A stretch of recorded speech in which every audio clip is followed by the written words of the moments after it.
নমস্কার বন্ধুরা, মানবীর রান্নাঘরে আপনাদের সবাইকে স্বাগত জানাই। আমার আজকের রেসিপি চালতার আচার। চালতার চাটনি আর টক ডাল দেখিয়েছিলাম, তো আজকে আমি আচারের রেসিপিটা দেখাচ্ছি। যেভাবে আমার মা করতেন সেভাবেই আমি করেছি আজকে। মাকে তাও আরেকবার জিজ্ঞাসা করে নিলাম। তো জিজ্ঞাসা করে তারপরে করলাম আর কি। তো চালতা হচ্ছে গন্ধটা এত সুন্দর, যখন চালতা মানে পেকে গেছিলো চালতাগুলো, চালতার গন্ধটাই হচ্ছে ভীষণ সুন্দর। তো আচার তো বলতেই হবে না, সব রেসিপি ভালো লাগে চালতা দিয়ে, ওই কাটাটাই যা একটু ঝামেলা।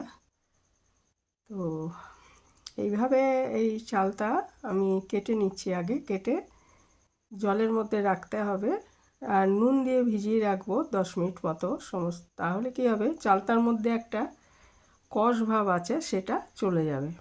অনেকে এর মধ্যে একটু হলুদও দিয়ে দেন, তো আমি শুধু নুন জলে ভিজিয়ে রেখেছিলাম। তারপরে 10 মিনিট পর এগুলো আমি একটু শিলে থেতো করে নেব। মানে অনেকে চালতাটা কাটার পর সেদ্ধ করে করেন, আমি কিন্তু এটা কাঁচাই করব, যেভাবে আমার মা করতেন আর কি। তো সেইভাবেই করব। এটা থেতো করে একটু শিলে তারপরে আমি করব, সেদ্ধ করব না। সেদ্ধ করেও করা যায়। এই খোসাগুলো আলাদা করে ছড়িয়ে দিতে হবে, আর ভেতর দিকে একটা অংশ থাকে আঁশের মতো, সেটাকেও কেটে নিতে হবে। আঁশের মতো অংশটাও কেটে নিতে হবে।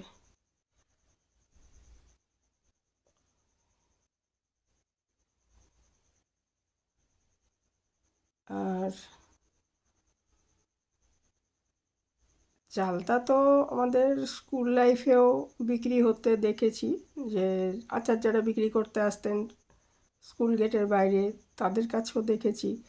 আবার মাও বানাতেন। আবার পরে আমি যেখানে থাকি এখন, এক ভদ্রলোক আসতেন, তিনি নানা রকমের আচার নিয়ে আসতেন আর কি।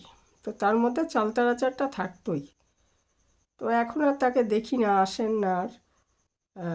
জানি না, আচার বিক্রি করে হয়তো সেরকম লাভ হয় না। তবে মেলায় টেলায় পাওয়া যায়, দাম প্রচুর। মেলার আচারে কিন্তু প্রচুর দাম।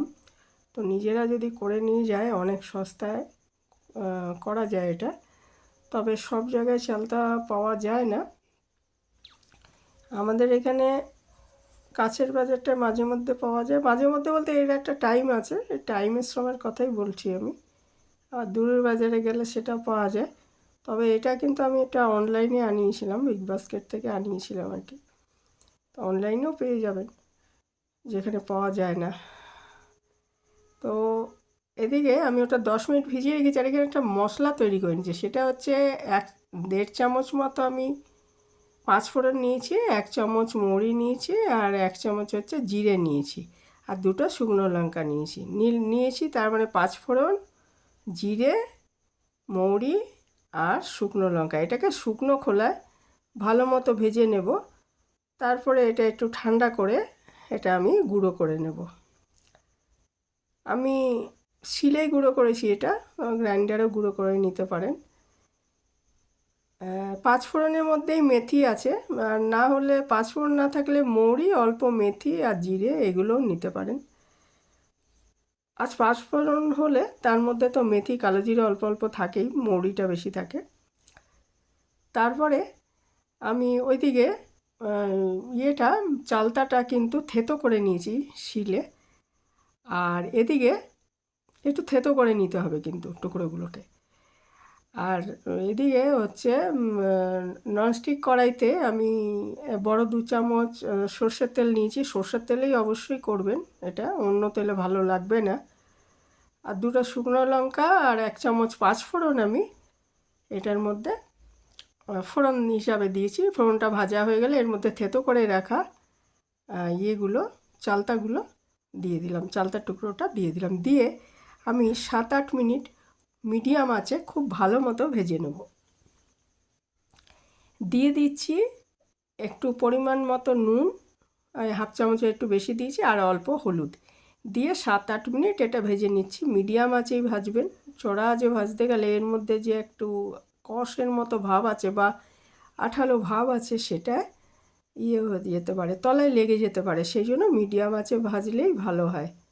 আর অবশ্যই 7-8 মিনিট এটা ভেজে নেবেন। আমি তো সেদ্ধ করে নিইনি, কাজেই একটুখানি করে নিতে হবে, তাহলে এটা থেকে যে জল বেরিয়ে আসবে এটা খানিকটা সেদ্ধ হয়ে যাবে, আর বাকিটা গুড় যখন দেব সেটা সেদ্ধ হয়ে যাবে।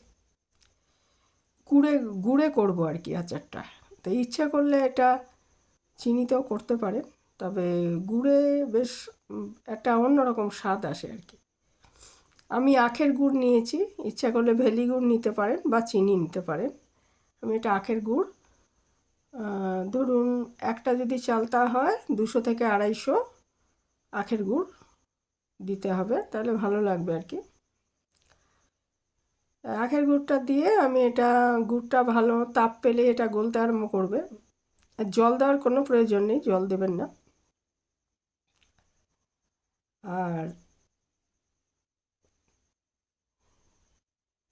এটা ভালো মতো আমি নাড়াচাড়া করে নিচ্ছি, তাপে এটা গলতে আরম্ভ করেছে গুড়টা। দেখুন গুড়টা একদম গলে গেছে। এবারে এটা আমি 12-14 মিনিট সেদ্ধ করে নেব।